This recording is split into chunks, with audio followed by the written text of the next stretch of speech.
السلام عليكم. لسه راجعه من بره من حبه حلوين كده. المهم ان الجطاطيس جعانين جدا واكتشفت ان اكلهم خلص، وانا دلوقتي ما عنديش كبد وقوانص عشان اعمل لهم اكل، فهوريكم بعمل لهم اكل ايه لما مش بيبقى معايا الحاجات اللي انا بعملها لهم دايما. بصوا يا جماعه، ده تصغيره بس لغايه الصبح ما اطلب لهم كبد وقوانص وارجع اعمل لهم اكل من اول وجديد.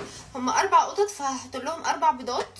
قطعوا لهم اي نوع خضار موجود عندكم. انا دايما بقطع لهم جزر وكوسه وبطاطس. الخضار اللي هم ما ينفعش ابدا ابدا ياكلوه هو الثوم والبصل.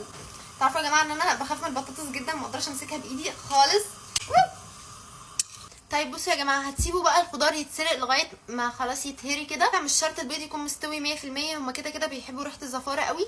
وتاخدوها تحطوها في الكبه وتهرسوهم كلهم مع بعض وتديهولهم، هيبقى تحفه بالنسبه لهم. وهما متعودين على الدراي فود، ممكن بعد ما تديلهم الاكل تطحنوا شويه دراي فود وترشوه كده على الوش علشان يشموا ريحه الدراي فود ويرضوا ياكلوا الاكل ده. طبعا لو مرضوش ياكلوه. يا جماعه كذا حد بعت لي ان هو عايزين كريم و100.